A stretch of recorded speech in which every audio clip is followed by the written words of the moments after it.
Hello, hello, hello. Welcome to the show. Firstly, and apologies, a bit delayed. It's like technical issues. Want to get this right, obviously, given the gravity of what we are talking about. It's been 18 days now since the horrors of the 7th of October.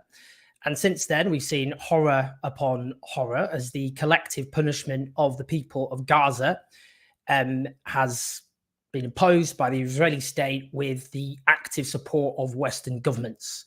Thousands have now been killed, many of them, of course, children. The health infrastructure in a state of collapse, people drinking seawater and from IV drips because there isn't any clean water left. Civilian infrastructure being destroyed, pummeled, including by bombs supplied by Western governments.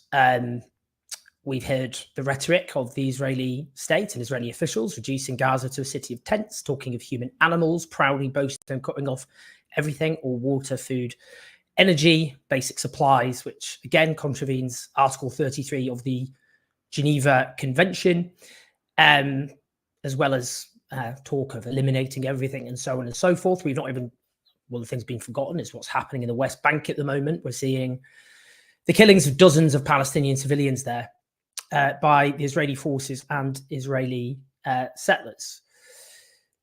Gruesome, to say the least. What I've tried to do ever since this crisis began is obviously offer my own commentary, but there's quite enough white guys in the British media currently discussing what's happening. So I've been trying to elevate the sorts of voices that we desperately need to be hearing. Palestinian voices, Muslim voices, both here and abroad, Jewish voices, Israeli voices, those brave Israelis fighting for peace, the likes of B'Tselem and other Israeli peace activists. Tomorrow I'll be talking to an Israeli academic who's just been fired from his job for opposing the crime being committed against the people of Gaza. So that's what we're trying to do as best we can. I'm very lucky actually to have some great guests today, and I'll be bringing in imminently one. A fantastic guest. Many of you will know Iyad El-Baghdadi, who is a brilliant writer, activist, has many caps, Palestinian refugee. Before I begin, it's difficult. I have done my best to make an editorial decision. I've not been showing some of the gruesome videos coming out of Gaza, and that's difficult because part of the problem we're dealing with is Palestinian life is not being valued as having equal worth, of course, to Western life, Israeli life. It's not, I mean, might as well just be said. That's clearly not what's happening. It's difficult because these traumatizing video clips. Do you show people as best you can the reality of what's going on, knowing you're also sharing horrible trauma? Difficult one. I'm not going to do that today, but I will just show a couple of clips before we begin. And one is taken by a very courageous journalist, Mohammed Samir, in Gaza, just showing what we're talking about in terms of the horrors, the ruins of Gaza at the moment. Oh, I do apologize. Actually, no, we've got a journalist here. Sorry, a journalist who, Israeli journalist who lost a loved one. And that's as far as I'm going to go today.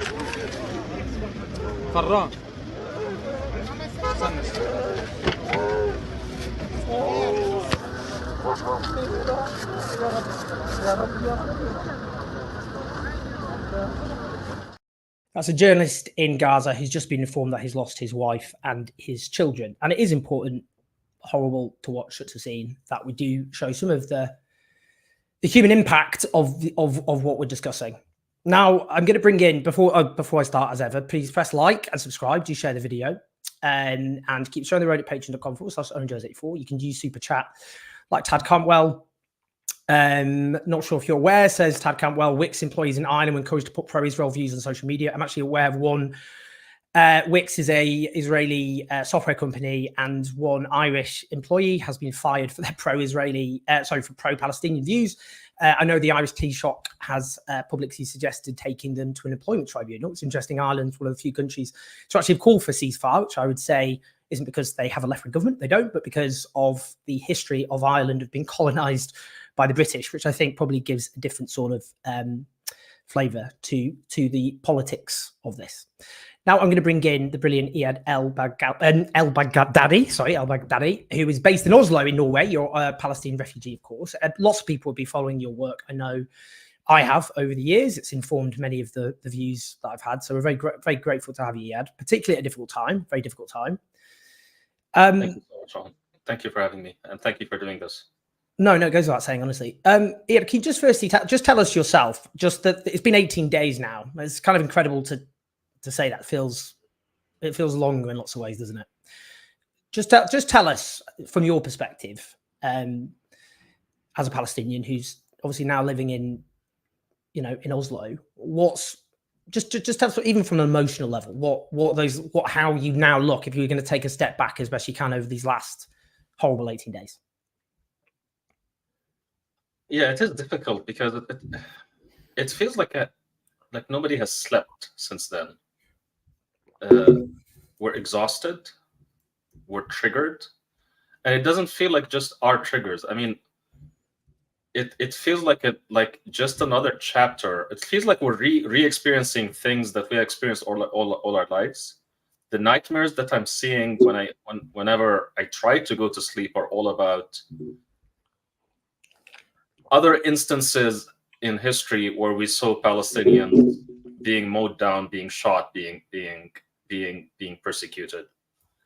It's, our trauma is intergenerational, and it's just so hard. It's just so hard to keep it together, especially when you're in diaspora and you're missing community to be around.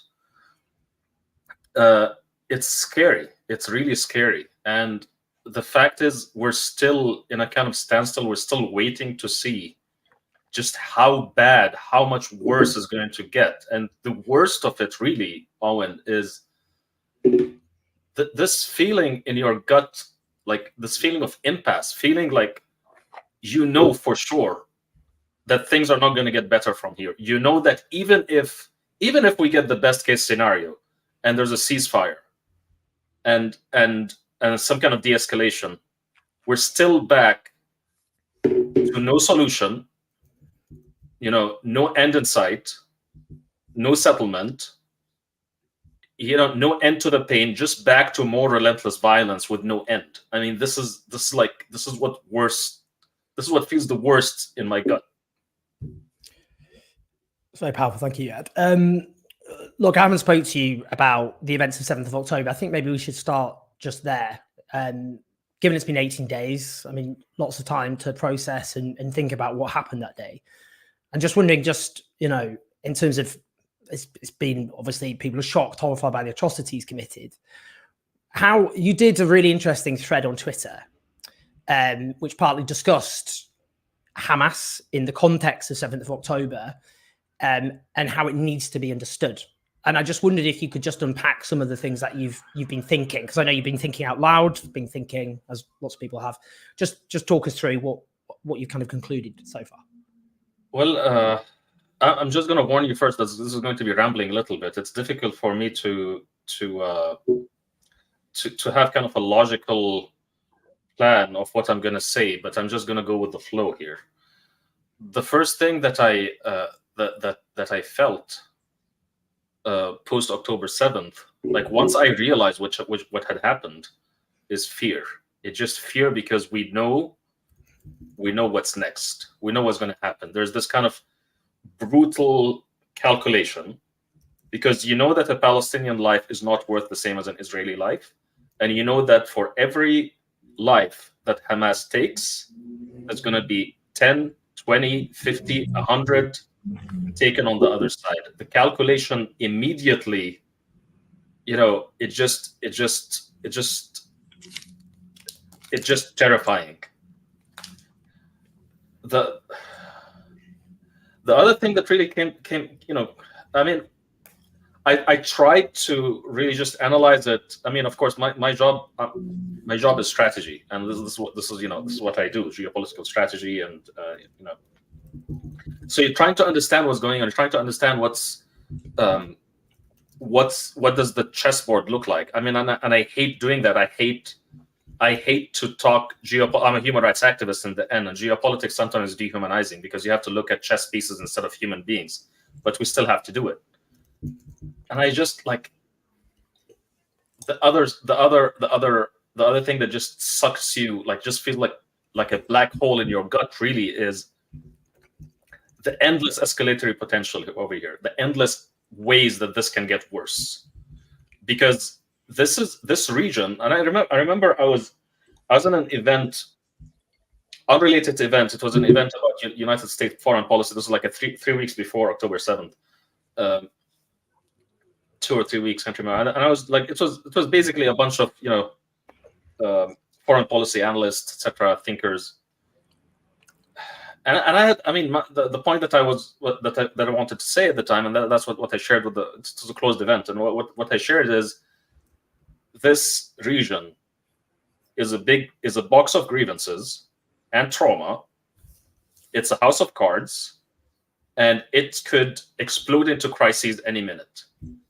And I remember even the faces. Some people scoffed. Some people basically there was this perception that actually the Middle East is managed right now. Actually, and I believe it was I can't remember who it is, but basically someone in the U.S. administration had said just a few days before that this has been the quietest time in the Middle East for 20 years. And the thing is, we've been screaming into the void for years now, saying that this is going to explode. This is going to explode. This is going to explode.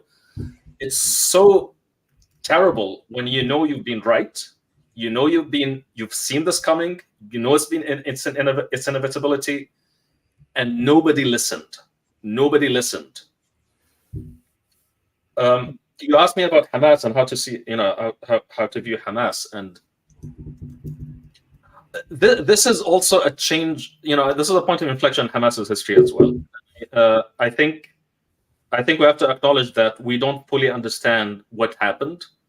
There are, a lot of what we have to do on a daily basis is just consume a lot of information. And I can tell you that it seems that the military wing of Hamas planned this on its own without even telling the political wing. It seems that the political wing of Hamas are actually they're already informed. They weren't even in on the decision. It seems that Hamas itself has gone through a considerable radicalization. This is a different kind of operation. We've never seen Hamas attempt something at this scale before. Mm. And what worries me the most is what their plan is beyond this, because I don't think whatever brain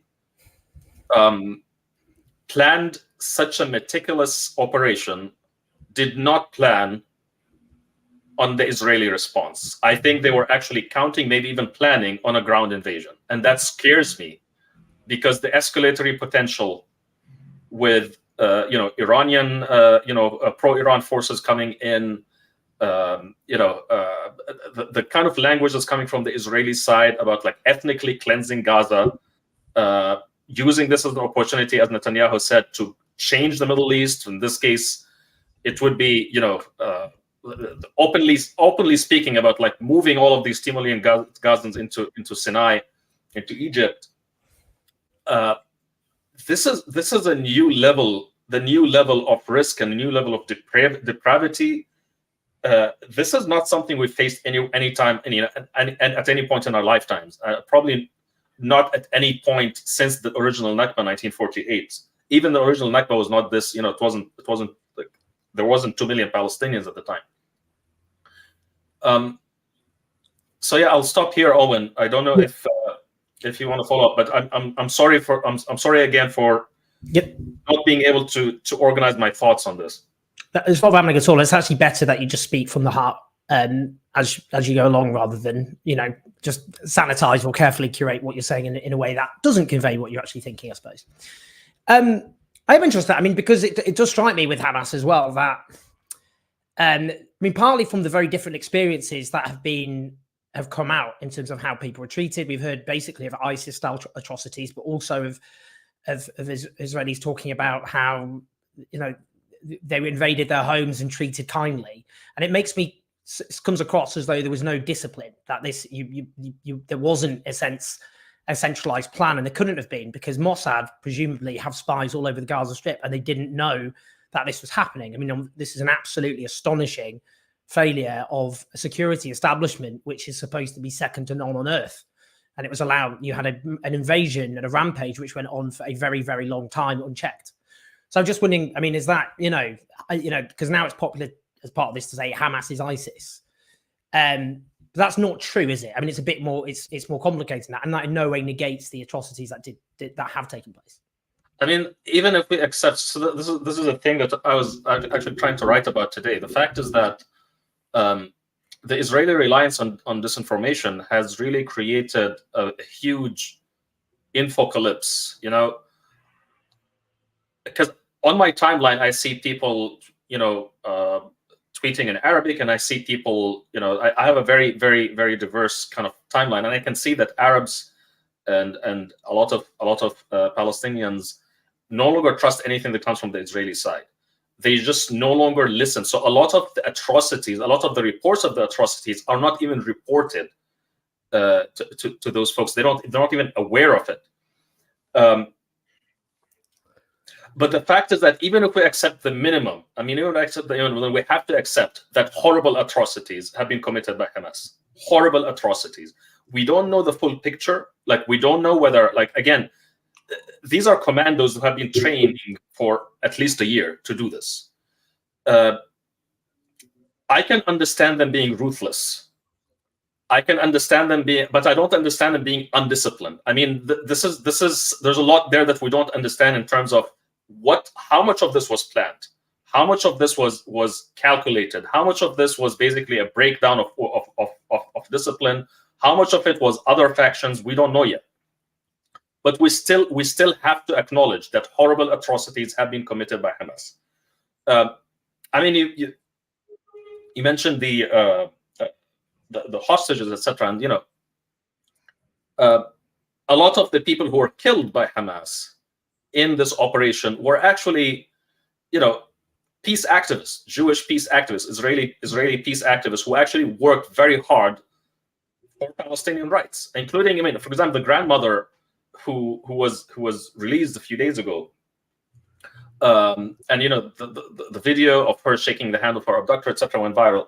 So her and her husband, dedicated many years of their lives to helping sick people in Gaza who, very rarely are able to leave Gaza for medical treatment, helping them get medical treatment in Israel. So she's basically a human rights activist. Another person who also was murdered is a young man called Chaim, who, this man used to be a protective presence for Palestinian farmers, Palestinian and shepherds who were being ethnically cleansed in Masafir Yatta and in other places in the West Bank.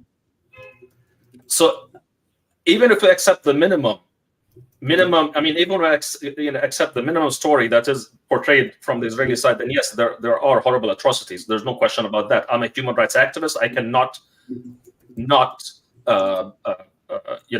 value all human life.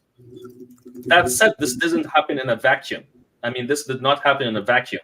And there is no moral difference here. To me, there's no moral difference between someone who excuses the murder of innocent Israelis or someone who excuses and actively abets the genocidal, hysterical actions of the state of Israel in response or before. Again, this is a 75-year-old story.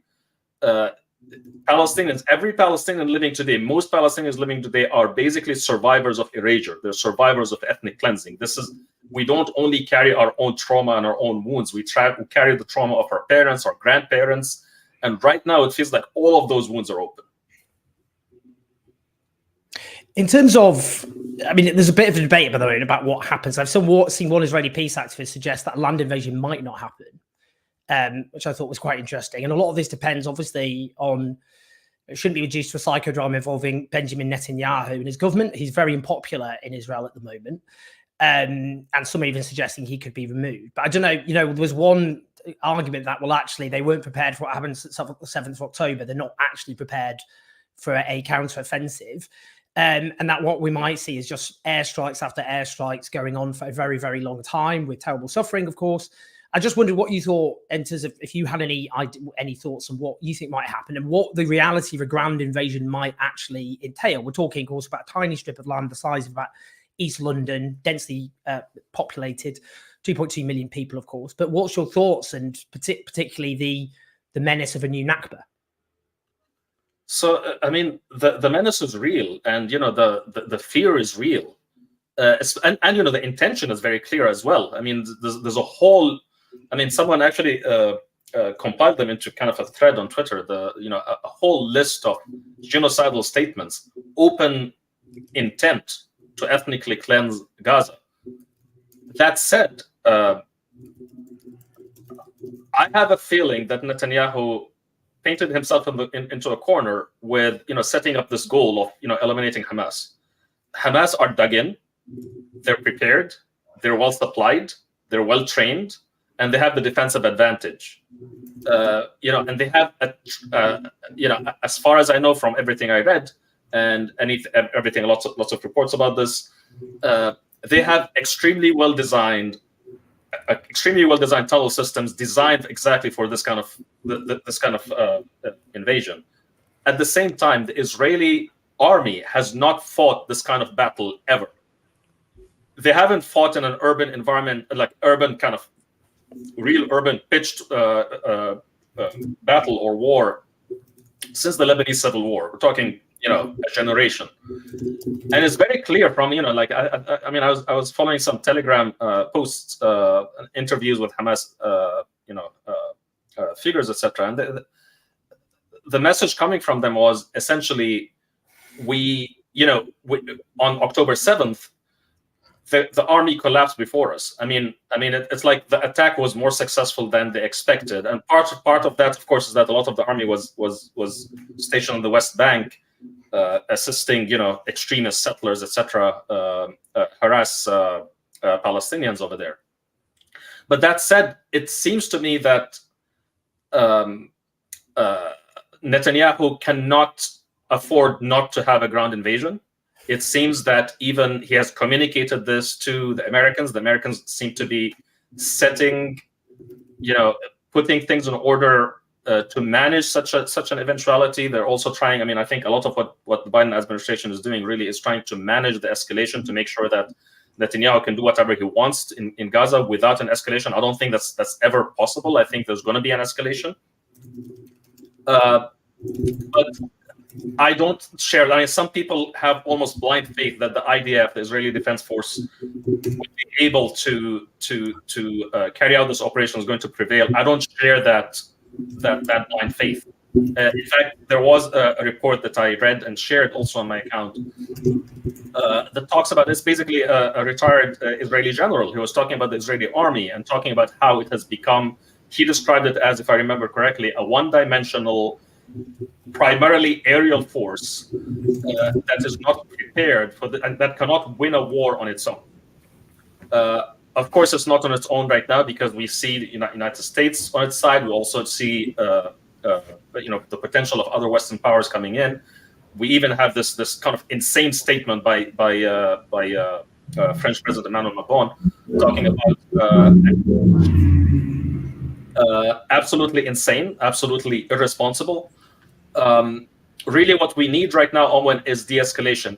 De-escalation is in everybody's benefit, given the chessboard, as I said, except for Netanyahu. Netanyahu knows that he's gone, he's done. The only thing that can keep him in power longer is prolonging this war.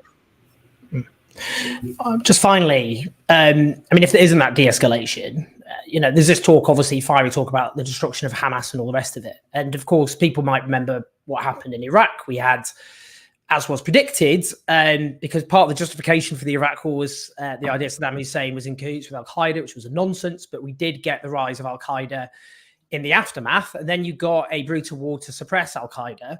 And I think then those who lacked perhaps imagination couldn't think you could get anything worse than Al-Qaeda. We did get something worse than Al-Qaeda. We got ISIS. And then we got the horrors of ISIS and the conquering of much of Iraq and Syria by ISIS.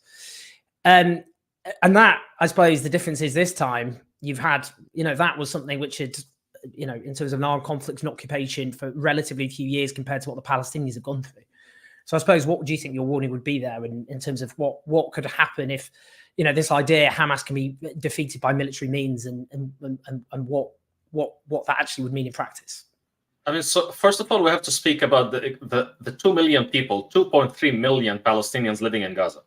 The Israeli plan was initially to force and pressure Egypt to take them, to basically open the borders and empty out Gaza. And we don't know, of course, if they're ever going to be allowed back home. I mean, Israel has a record in doing this, expelling Palestinians from their land and then taking it. That would be fatally destabilizing to the country of Egypt, and we've seen Egyptian authorities, very adamant, saying that we cannot allow this to happen. And it's not because the Egyptians like Hamas. It's not because the Egyptian regime likes Hamas. It's because the Egyptian regime wants to remain in power. This would be extremely destabilizing. So that's the first factor to consider. That how are you going to fight if Egypt's not going to take 2.3 million Palestinians? How are you going to fight in such a densely populated urban environment without committing horrible atrocities amounting to genocide?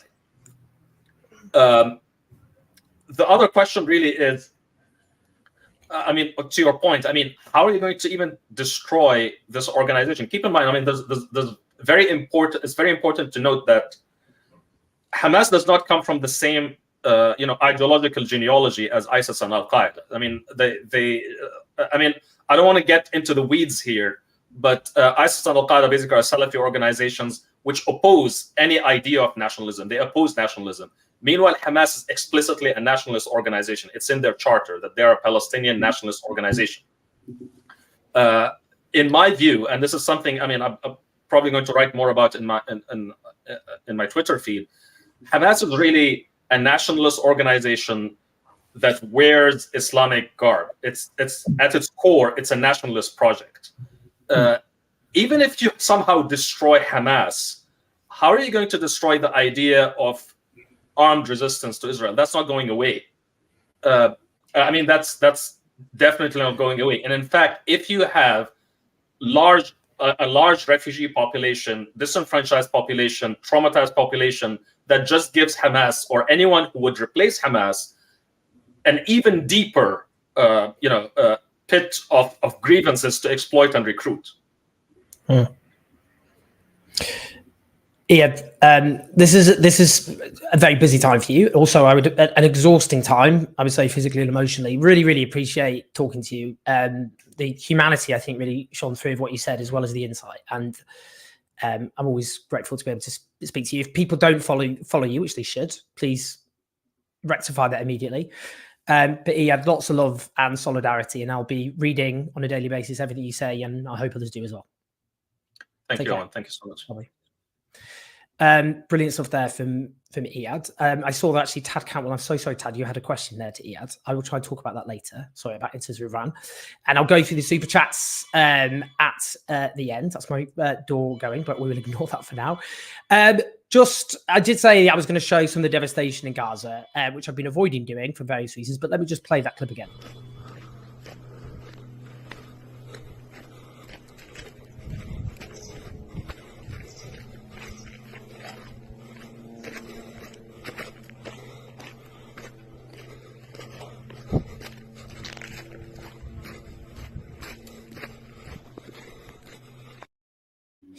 That was taken by Mohammed Amir, who is a Palestinian journalist, incredibly brave Palestinian journalist who is in Gaza. And again, I am trying to avoid showing images which are just too distressing for people, but we have to show the reality of what's happening in our name. Right, I'm going to bring in our next guest because we're late, so huge apologies to the brilliant Dr. Omar Abdel-Mannan. Huge apologies to Dr. No problem at all. Pleasure to be here. It's a huge honor to have you.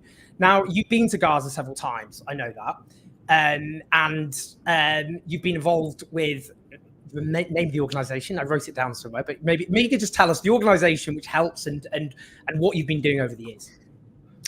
First of all, it's a pleasure to be on, Owen. I've followed your work for a long time, so I really appreciate having you. Sorry about that. No, that's good. So yeah, I'm a pediatric neurologist. So I deal with children with brain and spinal cord diseases, based in London. I am Egyptian by origin, but was brought up in the UK. And I have been going to Gaza and the West Bank since 2011. So I actually, as a medical student in my final year of medical school, I set up a educational link between our university and the Palestinian medical schools, and got involved with a team called the Oxford Teaching Initiative, led by Professor Nick Maynard, who many of you might have seen on BBC and Sky News and Talk TV over the last few days. And this is a team, an informal team of doctors, surgeons, a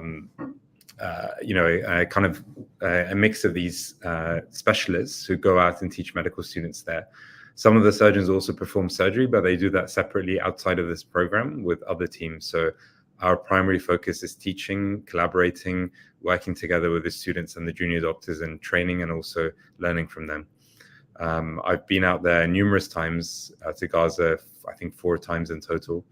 And the other thing I've been doing since this horrific war started is I am in direct contact, myself and a team of mine, with Gazan doctors on the ground. So what we saw very early on was very little media interest in what's happening on the ground inside Gaza and in the hospitals especially.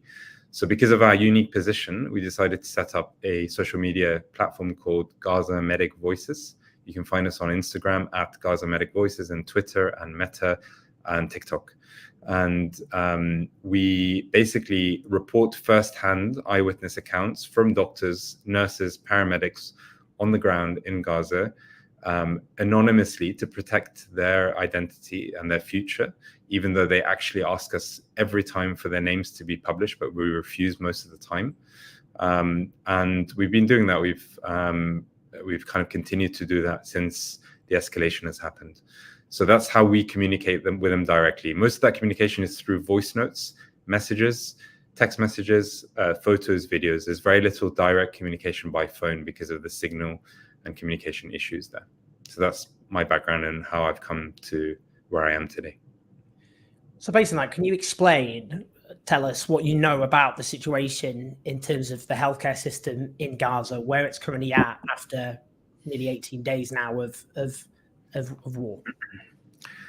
So interestingly, I was actually just going back and looking at a lecture that I had delivered in 2015 to a group of interested audience on healthcare in Gaza. And the sad truth is, this is a healthcare system that has been on its knees because of an Israeli siege and blockade since 2007. This is a healthcare system that was essentially on its last limbs. It was in dire need of resuscitation. It was struggling from a supply point of view, from a capacity point of view, from a basic sort of healthcare systems point of view. And this war has just pushed it over the edge. And as we are hearing from the UN, from Oxfam, from big external organizations and the Gazan doctors on the ground, the healthcare system has collapsed. Now I work and live in the UK and I work in the NHS, and we talk about the NHS collapsing and the NHS struggling. When we look back to COVID and we think about how close we were to a collapse of our healthcare system here, this is unprecedented. This is on another level. If you thought COVID was bad, this is a completely new paradigm that we're in. These hospitals are overflowing with patients. They have run out of electricity. They don't have basic sanitation, basic infectious disease measures. I have seen videos, pictures, voice notes from doctors explaining to me how they've had to amputate children's legs with little to no anesthetic because they had to save the child, for example, from impending sepsis or impending infection. And there was no choice but to do it with no to little anesthetic. I've seen and heard stories of women delivering in the maternity service, and bear in mind, in Gaza, there's 5,000 deliveries a month. that's, you know, a pretty decent number compared to London, for example. Any large London teaching hospital will have a drop in the ocean compared to that. You know, these women are delivering babies in unsafe conditions with little to no sanitation. If they have a hemorrhage and they bleed, which happens in a percentage of people who give birth, they will not have blood to be, you know, for transfusions. On top of that, you've got children and patients who have cancer, who have chemotherapy on a weekly basis or a monthly basis, and they are not getting access to those drugs. Those drugs have ran out. So there's, you know, a huge issue with a already very weak healthcare system that's been compounded by these atrocious bombings and attacks, which have just decimated them. And there's indirect effects of what's happening as a result. And not only that, but you have hospitals being targeted. You have Al Hilal Hospital being bombed. You have a ophthalmology unit that was brought down to the ground. So, you know, that's kind of the picture that I'm trying to paint to your audience. It's not easy to listen to, but incredibly necessary to listen to. I mean, we know obviously that people have been directly killed by missiles, but what we're talking about here is it could well be perhaps that the greatest death toll could be from, I mean, what is a horrible clinical term in these contexts, an excess death toll. So we can see, you know, people directly being killed, but what we're talking about is a potentially much, much bigger death toll, which is hard to quantify, because if you have a collapsing health system, then everyone from those who have pre-existing underlying health conditions to those who are pregnant, those who have various health needs can't be looked after. And I'm just wondering, without energy, without basic sanitation, all the rest of it, what a health system can actually do and what human impact that will have when they run completely out of fuel. Hospitals are closing at the moment, of course. Yeah. So a third of the hospitals have shut down. They've said we can't operate, we can't work as hospitals. That's a figure I read this morning. That may be more now. I haven't caught up with everything that's developing, but that's the last figure I had. In answer to your question, absolutely. The number of excess deaths is going to result from mainly infectious diseases. And we're seeing cases of chickenpox. We're hearing cases of infectious diseases spreading between patients. And, you know, this is not just patients who are well. This is immunocompromised patients with cancer on chemotherapy who definitely do not need to be exposed to these sort of infections. So when this happens and then you start getting cholera, typhoid, these diseases that you see in humanitarian catastrophes such as Haiti, when the earthquake happened, 100,000 people died, or the Libyan dam that exploded or broke a few months, or maybe a month back now, with 10,000 deaths. This is a sort of humanitarian crisis that happens. What absolutely is shocking to me is that in this conflict, there is no push, or there is very little push towards a ceasefire from our governments, from Western politicians. There needs to be an immediate ceasefire, be able to allow humanitarian aid to go in to Gaza to help patients, and not only to bring in humanitarian aid, but to help the doctors on the ground who are exhausted. I know of at least 60 healthcare professionals who have been killed directly by Israeli bombing over the last 18 days. Some of them are close friends of mine. At least two of them I know well and would speak to on a monthly or, you know, every 2 or 3 months by WhatsApp. And their whole families have been wiped out. They've died with, you know, an Israeli airstrike. And this is untenable. This is a situation that's unprecedented, and something needs to change. I just want to pass on just all my thoughts and condolences. That's and I know I can see from the comments people are very emotionally touched by what you're talking about, but to be able to talk about this when you've got your own grief to deal with is beyond. Bear in mind though, and this is not just a doctor, you know, doctor friend of mine. This is his entire family. So a specific example that I want to mention, because he was a dear friend of mine, Dr. Omar Abdel-Mannan. He was the head of the Islamic University in Gaza Medical School, a larger-than-life character. He was an amazing physician. He was at home with his children, grandchildren, wife, and an Israeli airstrike led to the collapse of the building, and all of them died. There was not a single survivor from his immediate family.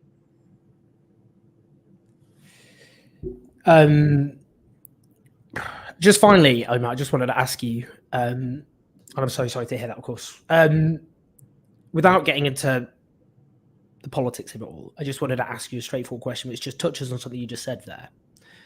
There are those who aren't in government, and their argument is not for a ceasefire. They're not calling for a ceasefire, but instead they're calling for increased humanitarian aid into Gaza with no call for a ceasefire attached. What does that mean in that context? Is that because some would argue that's reputational damage limitation on part of those who aren't calling for a ceasefire, because how can you get humanitarian aid in any meaningful way if there are bombs raining down on a densely populated tiny strip? Absolutely. I think you've hit the nail on the head. So humanitarian aid corridors only work when you stop bombing. And that happened in Operation Cast Lead. In every other escalation I've seen, and there's been 6 major escalations since the siege of Gaza started in 2007. In every other time point, the Israelis have stopped bombing to allow aid in. I'm not saying, that was a situation. Currently, that is not happening. So that's why only 20 trucks are going a day into Gaza. Previous to this, 200 to 500 trucks were going in daily to provide supplies to top up a struggling and crippled healthcare system. 20 trucks is a drop in the ocean, as the UN rightly said. They are not sending fuel in. That means no generators are working. That means no electricity. That means no ventilators for patients on intensive care. That means more and more excess deaths. And frankly, how many more children need to die before our politicians wake up and start pushing for change? Is it 5,000? Is it 10,000? What's the magic number? Because half of the population of Gaza is under 18. And since this escalation started, we've lost 2,360 children as of my last read of the statistics. And that's 2,360 souls too many. And the ones that have not been killed have been orphaned. These are children and young patients who will have no family. They will grow up, having lost their immediate family. And that will lead to psychological trauma. That will lead to poor educational performance. That will lead to socioeconomic shifts, which are going to, Gaza will bear the brunt of that for the next 20, 30 years. And actually the world will bear the brunt of that, because these same children will struggle. These same children will become refugees, and they will, this is a continuing escalation. And it's frankly horrific and atrocious. I was going to say, Omar, that was obviously incredibly powerful. Again, I'm just beyond sorry about your own losses. And I don't think anyone could not have been incredibly affected by what you said and the scale of the horror that has been unleashed with the support of our governments, it must be said. But all my love and solidarity, and I know from everyone who watches and listens to this, thank you so much for joining us. And I'll make sure that I include a link, obviously, to the brilliant work that your organisation is doing. But thank you so much, and take care. Thank you so much for having me. Thank you. Take care. Take care now. Not easy to listen to, but important. That's the scale of the crime that is currently being committed. Now, I've left Ali waiting too long. Ali Milani, who was the former, he's got many hats, stood against Boris Johnson. I campaigned for him up in Uxbridge and South Ruislip, but also writer, involved in activism, and is also in the Labour Muslim network, which represents obviously Muslim members of the Labour Party and Muslim supporters of the Labour Party. And that could not be more topical. I'm just going to quickly, Ali, if you don't mind, just because I know we've only got 50 minutes or so before you've got to scoot.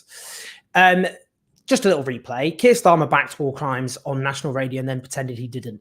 That's just a quick summary. Let's just, to clarify, so we're not continuing this gaslighting charade, which apparently now we're supposed to buy into. Let's just do very quickly, just sort that out.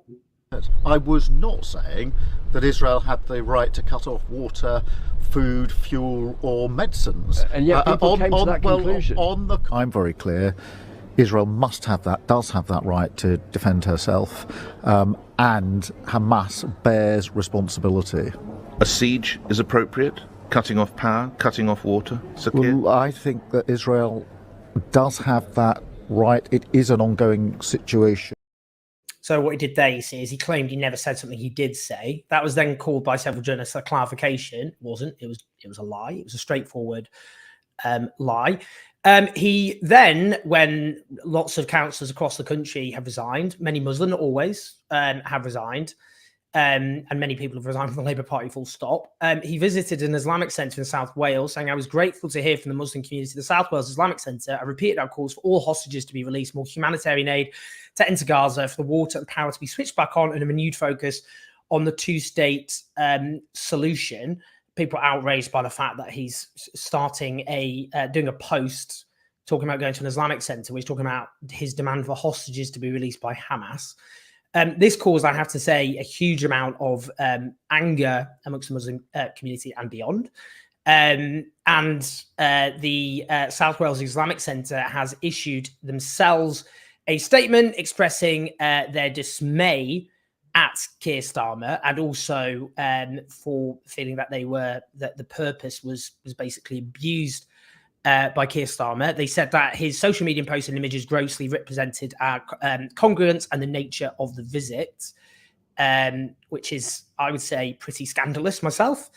Yeah, I mean, let's just on that, Ali, because we've got talks now. I mean, there's actually talk of people resigning from the shadow cabinet. I mean, we'll see about that. I didn't believe it.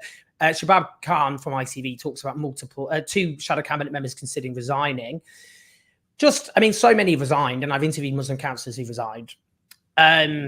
What's your take on, in terms of where Labour are at with there are 4 million British Muslims, and they're a huge part of Labour's electoral coalition, but some would say they're treated as voting fodder at the best of times by these people?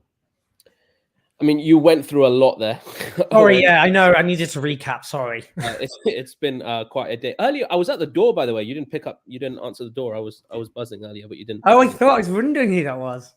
So listen, it has been the toughest 10 to 12 days for me as a Muslim Labour Party member, as the chair of the Labour Muslim Network, just as a Muslim, because I think where we are now is, I said this on LBC the morning following Keir's LBC, now synonymous LBC comment.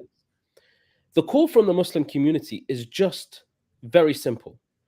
We just want Muslim Palestinian lives, Christian Palestinian lives, all Palestinian lives, to be held in equal regard to that of all other people, including Israelis. The loss of an innocent Israeli soul is tragic, and the attacks were tragic and horrendous. And what we're saying is that the loss of Palestinian souls should be equally tragic. Their life matters too. Muslim lives are also valuable. And the feeling from members, from councillors, has been our humanity and our lives aren't given the same value. So it's been incredibly, incredibly difficult. At the same time, I have seen unbelievable levels of unity from within the Muslim community, passion, willing to campaign.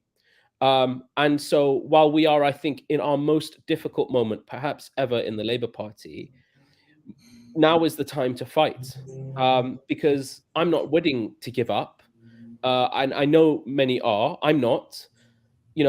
For me, when I think of the Labour Party, I think of being stood on a box somewhere in Uxbridge and South Ruislip, looking at a sea of people, young and old, of all different ethnicities, of all different backgrounds, all different stories, all of whom had a common goal. We all believed in a better world. We believed in a more equal society. We believed in justice. That's the Labour Party. That's what I want to fight for. And I'm desperately hoping that we can get there.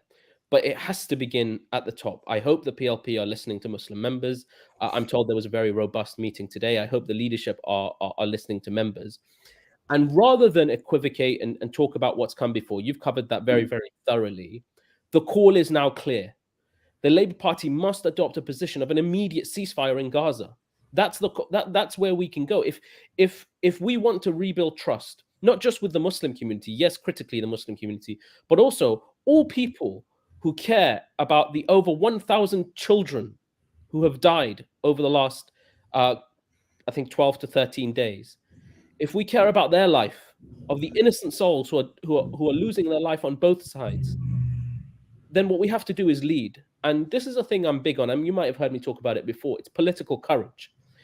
Anyone can sit in any position of political leadership and just espouse what their advisors or focus groups or whatever is telling them is popular to do. But real political leadership, what real leadership is taking a stance and representing the most marginalized voices, the most vulnerable voices. And that's what we need to do. We don't need to parrot Conservative Party lines. We don't need to let them set our agenda or use their talking points. We need to lead. And real leadership, real rebuilding trust with the Muslim communities and getting us out of this pain that we're in, is calling for an immediate ceasefire. Now, I did it, as I said, I interviewed two former Labour councillors now who resigned, one in Oxford, Shaista Aziz, who I've known for many years, I've organised with her, and another councillor in Manchester. Just so clear, so there's balance here, because there's obviously an ongoing debate and discussion currently taking place. I mean, David Baratta here says Keir has shown that he'll support genocide and throw minorities under the bus for political gain. His spineless cabinet and the NEC support them no matter what. Is it time to call Labour a lost cause? And I suppose, you know, a lot of people would go, a certain red line has been crossed here. I mean, the guy lied through his teeth to become elected leader of the Labour Party. He said one of his pledges, put human rights at the centre of everything Labour does in foreign policy. And Labour ended up supporting war crimes overtly, claimed it didn't, and won't even call for a ceasefire, which is a precondition for ending the humanitarian catastrophe, all the while insulting Muslim voters by doing abusing a visit to an Islamic centre, dishonestly misrepresenting what happened there, and clearly making it obvious that they're just panicking because they see Muslim voters as voting fodder, who they think they can throw patronising bones to assuage without offering anything meaningful. I mean, what do you think? So look, I'm heartbroken that we've lost good councillors, good activists, hardworking representatives, people who've been loyal to the party. It's a personal choice, and I completely understand where they're coming from. And I can see why they can't put up with it anymore. I think one of the things I want your audiences to understand, perhaps if they're not Muslim, is the amount of pressure our local representatives are under. They're having to answer for what other people are saying elsewhere. And I'm not just talking about Keir. Other leaders in the party have also, I feel, let us down. And so there's a huge amount of pressure, and I'm heartbroken we've lost them, and I will do anything I can to support them. I know we're going to be getting in touch with them soon about any support that we can give them. But here's where I am. When people say, is Labour a lost cause? I have a different definition of Labour. I don't believe Keir Starmer is the Labour Party. I believe the members of the Labour Party, all those good people that I spoke about earlier today. And I feel a duty to fight for them and to fight for a better world. Unfortunately, also, you know, while the current position isn't where we want to be, we've called for an immediate ceasefire. We're in constant negotiations and discussions on that. But it really comes down to that definition of Labour. And the duty I think I have to continue to represent those voices and to make their positions incredibly clear. I mean, just finally, on that, I mean, maybe trying to be a bit more optimistic, because, you know, I'm a socialist. I believe in collective pressure from below delivering results, you know, and power concedes nothing without a demand. It never has and it never will, is Frederick Douglass so wisely put it in the 19th century. And in terms of pressure, and maybe pressure paying off, I mean, we know 89% of Labour voters support an immediate ceasefire, according to YouGov. 250 councillors have signed a letter demanding a ceasefire. 23 Labour councillors have so far resigned in protest at Keir Starmer's support for war crimes. The British public also support a ceasefire. That poll showed the majority of the British public, not just Labour voters. Yeah. Well, as I keep pointing out, only 3% say they definitely oppose an immediate ceasefire, which is the same percentage as believe the earth is flat. That is the position of the Labour Party, though. And the position, it is literally 3%. It's the same as believe the earth is flat. I've seen Yasmin Qureshi, a Labour MP, speak out, and she's actually on the front bench, call for a ceasefire, demand a ceasefire, going against, I would say, the Labour's official position. So, I mean, I think she's probably thinking to herself, go and sack me then. Because if they sack her, they're going to suffer a world of pain for doing that. But she has broken the broken discipline. What I make is, do you see the possibility? Because I think the problem I would say is that he's surrounded by crazed neocons who believe the Iraq war was great. I think that's the sort of people who now surround Keir Starmer, and who I think are Islamophobic. We've seen multiple briefings against Muslim voters. Batley and Spen, they talked about Muslim voters being a bunch of anti-Semites and homophobes, and that's why they didn't like Keir Starmer. So, I mean, that's my, you know, do you think it's possible to shift these people?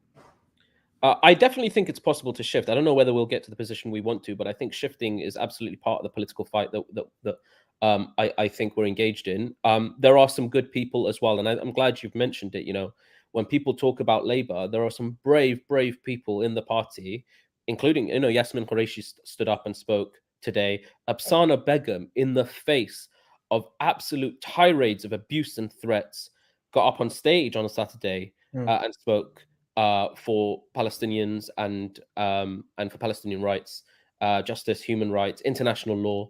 The likes of Zara Sultana have spoken. John McDonnell has spoken. Tahir Ali today has said he believes Israel has committed war crimes. So this is what gives me hope. If I'm optimistic, you know, I'm eternally remember, I'm the guy who thought he was going to beat the prime minister. So maybe I'm optimistic to a fault.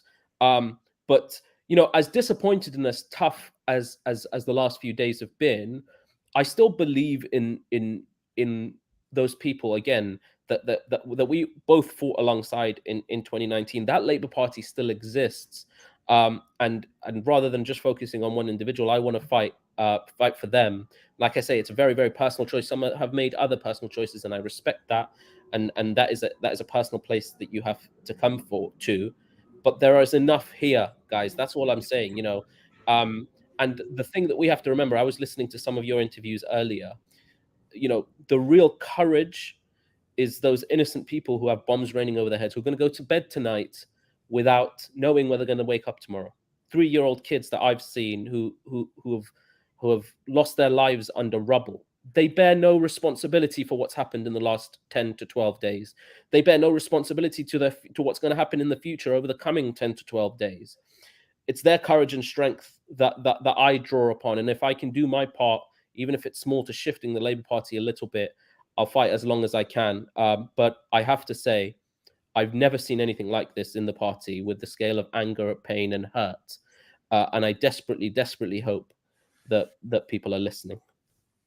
I really appreciate it. I know you have to go and we've got to wrap up very shortly, but I really appreciate it. And as I said, this is a live ongoing debate and I'll keep platforming very different, diverse opinions. I'll be speaking to other councillors who've quit and obviously others who've made the decision not to. And, you know, the argument must be whatever happens, putting pressure on the Labour leadership and, of course, the Conservative government to shift course. But Ali, really appreciate it. Great stuff. I promise you I'll get a haircut next time. Do you know what? I think roll with it. I think I like it. I mean, I'm not sure about mine. Thank you so much appreciated. Lots of love and solidarity, and I'll speak to you soon. By the way, I just want to say you have been an ardent supporter in the fight against Islamophobia. For everyone listening, I want to thank you for that work, because it's not always easy to support Muslims when we're under the barrage of abuse that we have been. And I want people to know, both in private and public, you've always been a huge supporter in the fight against Islamophobia. I want to thank you for that. That means a lot. But you know, it goes without saying, and to the very end, I will always stand uncompromisingly against the horror of Islamophobia and with my Muslim siblings to the very end. Speak soon. Take care, buddy. Take care. Great stuff there from Ali. Really appreciate having him. I do have something to say, by the way, before we wrap up. I just finished going through some super chats. Tad mentioned about Wix employees. I'm going to do a video, I think I'll launch it tonight, on the attempt to intimidate those who stand with the Palestinian people. The real cancel culture, if you like. FSM is the dog. I hope you'll have Miss Riley as a guest. I think you're talking about Rachel Riley. That is a no. I'm sure she'll be. I'm sure she'll be gutted to hear that. Dorothy Liu, thank you. Tad Campbell, I'm sorry about Iran. I will put that next time. I'll try and discuss that issue. And Tad, I'm an idiot, so sorry about that. Thank you to State Daft. Thank you to Super Tasman. Thank you to Josephine Cameron.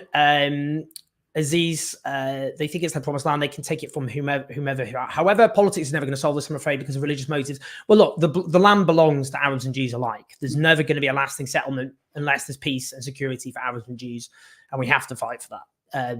None of them got to fight for none of them to be displaced. No one who lives there. It's about living together, and that means ending an illegal occupation. It means ending apartheid, and it means ensuring that all citizens have equality regardless of their religion or ethnicity. Aid Crawshaw. Well, we'll come on to, I'm going to come on to this actually. That's very sweet. Hold on. David Barata, I mentioned, thank you again for that great question. FSM as the dog. Starmer routinely crosses red lines. Yes, I think supporting war crimes is definitely crossing one red line. Deborah, okay, I'm not going to read out all these compliments. Very sweet, though. Thank you, David, for being very sweet. And to Mega Sumra as well. Thank you so much. To Aid Cranshaw, thank you very much. Okay, in terms of these comments, in terms of saying thanks, I don't want to sound ungrateful, but you know, because those of us who've stood as best we can over the last horrible weeks against an unbearable criminal onslaught against innocent people have received thanks, but we don't deserve those thanks. And there is no point me having the platform that I have unless I use it at a time like this. I would never forgive myself. Never. Now, I mean, people say, oh, it must be hard. It must be so hard to, you know, to those who use their platform in this way. It is the easiest thing in the world to oppose a crime of historic proportions, the horror of which will scream through the ages. I'm not a Palestinian civilian trapped in a densely populated area, living amongst horror, wondering if every day or every night will be my last on earth. And every day, for so many of them, it is their last day or night on the face of this earth. Thousands of them perishing, innocent civilians, in the rubble of Gaza, as a military superpower, its leaders showering the airways with genocidal rhetoric, just as their rockets shower that tiny strip with lethal fire. The thanks we owe are to the medics and the aid workers and the journalists who are there telling the world the truth of what is happening to Gaza. Many of them are doing so amidst unimaginable terror. And they are doing so often as they lose their friends, their lovers, their children. The screams unheard by the accomplices of war crimes who occupy the seats of power of a Western world drenched in oceans of blood of the past and of the present. But they are heard by us. They are heard by us. And they will be avenged by history, I hope, with justice. Now, yes, there are people in these rich countries who aren't having bombs rained upon them, using their platforms to support the Palestinian people who faced victimization, their careers menaced, threatened. But they can take your job and they can take your livelihood, but they can't take your conscience or your humanity. That is on you. And to have a platform now and not to speak out, to use your voice, to do everything that you can, is to be complicit, with a crime of historic proportions, a crime which is being committed in the name of all of us. Now, without the invaluable support given to the state of Israel by our governments, the weapons, the diplomatic cover and support, not just in the current war, but over many decades of illegal occupation and apartheid, the Israeli state could not do what it is doing. And I'd say this to those who have a platform. You know what is happening. You do know what's happening to the people of Gaza, even if you pretend you don't really know what is happening. I've seen some of you been reading your Twitter feeds saying, oh, it's all so complicated. It's not for me to say what's right or wrong. That is an excuse for silence when actually sometimes things really are quite simple. Almost all of us were united in revulsion when Hamas murdered innocent civilians on that dark day of 7th of October. The question which then arises is, do you support collective punishment and the mass slaughter of far, far, far more civilians than died on that day? Because already far, far more civilians have been killed than were killed on that horrible day. And many, many thousands will die. That is one certainty. Now, park for a minute the longest belligerent occupation of modern times, the siege of Gaza, which goes back so many years, the theft of land, the illegal settlements, the mass incarceration of Palestinian civilians, including children who have been subjected to torture, to sexual abuse, according to Save the Children, the killings, 96% of all of the deaths in the 15 years before 7th of October were Palestinian. The apartheid, as defined by the likes of Amnesty International, Human Rights Watch, and the Israeli human rights organization, B'Tselem. The question that I would simply pose to those with a platform is, do you believe that a Palestinian life has an equal worth to that of an Israeli innocent life and a British innocent life or an American innocent life? Do you? Do you really, though? Because forgive me, I don't think most of my colleagues do. You see, for commentators of a right-wing disposition, I expect nothing less. They have dabbed their hands in racism for many, many years. But what of those who call themselves liberals or moderates? Some hung Ukrainian flags from their windows. They tweeted. They fulminated. They denounced the brutal crimes committed by Putin's regime against the people of Ukraine, and they were absolutely right to do so. So did I. I did so because you should always stand against the evil and injustices of this world. Russia unleashed a brutal and unjustified invasion, and they killed so many innocent people as they did so. And I spoke out, and I did so knowing, though, and let me make this clear, knowing there was no courage involved whatsoever. Our media isn't cheering on Russia and its crimes. Neither are our politicians. All I did actually is repeat a national consensus. Tweet how awful Vladimir Putin is. Well, I did that over and over again. And that was correct. I've said it on television over and over again. And that was correct. But I wasn't damning something done in my name, was I? Now, some of you with your platform spend your time pumping out, I would say, often pretty basic anti-conservative content. And some of you may think you're taking a brave stand, but you're not, because the Tories have collapsed as a political force and have collapsed for a very long time. They've destroyed themselves and they are disgraced. They didn't need any help as they did so. If all the moderate, self-defined, uncritical Labour cheerleaders, the influencers and commentators stopped churning out that anti-conservative content, do you know what would change in the next general election? I'll tell you what would change in the next election in terms of its outcome. Absolutely nothing. Zero. Zilch. No impact whatsoever. Churning out content, essentially, for the hell of it. There is no bravery or courage involved. They are kicking a football into a goal whose goalkeeper abandoned it a very long time ago. But if more people piled on pressure over this historic crime and raised awareness amongst the public about the horrors being inflicted on the innocent people of Gaza, that would put pressure on our Conservative government and also pressure on the Labour opposition, because critical to forcing the government to shift course is to get Labour to shift course. Because at the moment, the Conservatives know they don't need to put pressure on the Israeli state for the crimes it's committing, because their feet are not being held to the fire of the Labour Party, leading and giving voice to public opinion, which is increasingly angry about what is happening to innocent people. But the point is, if these commentators suddenly did this, they'll get yelled at. You will get yelled at. You'll get screamed at. You'll get denounced by some of your own allies, some of your own base, the audience you've spent years curating, often quite lucratively. You'll get yelled at by some of the people who pay for your content, and you will be accused wrongly of terrible, terrible things you're not guilty of. And you will get death threats. It takes some guts, doesn't it, after all? But I've seen liberal commentator, self-described, moderate commentator, self-defined, either say nothing or say, oh, it's all so sad, isn't it? It's all so sad, so awful. Meaningless platitudes. Where there were excoriating moral condemnation of Putin's horror and damnation for those deemed apologists of what Putin did, there is almost silence now. Silence.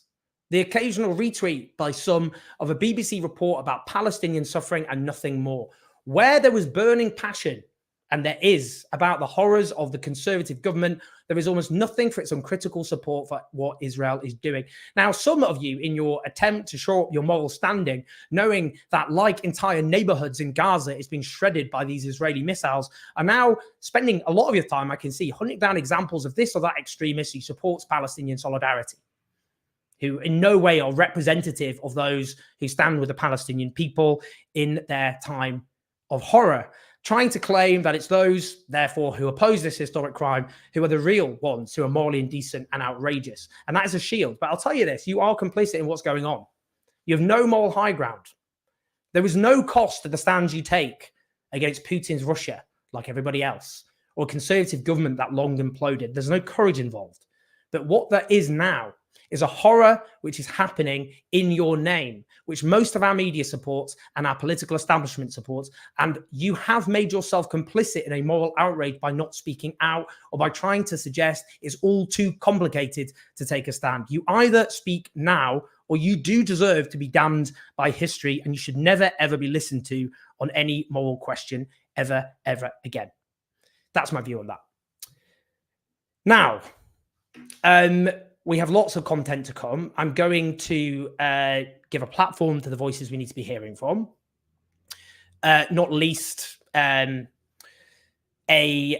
Israeli academic who has been hounded out of their job. I'm going to be listing some of the examples of those who've been hounded out of their jobs. And I will be interviewing Palestinian voices, Arab voices, Muslim voices as well. And Jewish voices, both in Israel and here, who are fighting for peace. So we have lots to do in the coming days and coming weeks. And as you will be aware, I do this live show or many of you will. I do this live show at 5 o'clock every week, but I also do, we put our videos, daily videos on Instagram, Facebook, Twitter, podcast, all the rest of it, and they're reaching a huge number of people, which is great because I mean, just looking here on Instagram, last 30 days, over 2 million accounts reached. We've reached millions on YouTube in the last month, millions separately on Facebook, also on Twitter, and also on the podcast. So we are reaching people, and we're going to be doing lots more to reach people, because what's the point of having this platform otherwise? Press like and subscribe. I'll clip some of the stuff, including clipping. That, I mean, it's so important people hear from that brilliant doctor who I was so glad to have, just what people are going through and being able to speak so eloquently about what's happening. But we need to get that one particular out. Lots of love, everyone. This is grim, but it's particularly grim, obviously, for those who are suffering this historic horror. And also, I just want to say, I mean, partly what Ali said there. I mean, it's so important, again, those of us on platform particularly stand with our Muslim siblings at a time like this, because a lesson is being spelled out to a significant chunk of the British population that the British media and politicians do not care when people who are not white and people, for example, who are Muslim are being slaughtered en masse. And that is telling Muslim citizens of this country something, which is the lives of people like you are not worth, or not of equal worth. You know, it's really important we speak out and challenge the racism which defines this entire discussion: anti-Palestinian racism, anti-Muslim racism, and we need to double down on that. We need to as well give that platform to the incredibly courageous Jewish voices, both here and in Israel. And I've been trying to do exactly that. And I've got many interviews there to come, and to take on always be vigilant against the evil of anti-Semitism. Anti-Semitism is real. It does exist. 2,000 years of it embedded in European culture. And, you know, it has to be taken on as an evil in itself. But also the fact that so many Jewish people did come to conclude that their safety and security could only be bound up by the state of Israel was because of that persecution and that hatred and bile. And that continues to be the case. And until Jewish people are made to feel safe wherever they live, then it will be difficult to end this horror, and that has to be taken seriously. And I've always tried to take that seriously. So I hope as well everyone takes that on board, because we have seen a big increase of anti-Semitism in the aftermath of this, where people again try to blame Jewish people individually for the behavior of the Israeli government and Israeli regime. and that has to be for. So we stand with our Muslim and our Jewish siblings. And don't forget, there's the march as well on Saturday. I'll be there. We'll be marching every week, all of us, I hope. But yes, as I said, interviews tomorrow, video later, and lots of love, everyone. And press like and subscribe. You can support the Keep Showing the Road at patreon.com/OwenJones84. Thank you so much to yes, everyone who on Super Chat have gone through that. So we'll do that again. Lots of love, everyone, and I'll speak to you soon. Take care.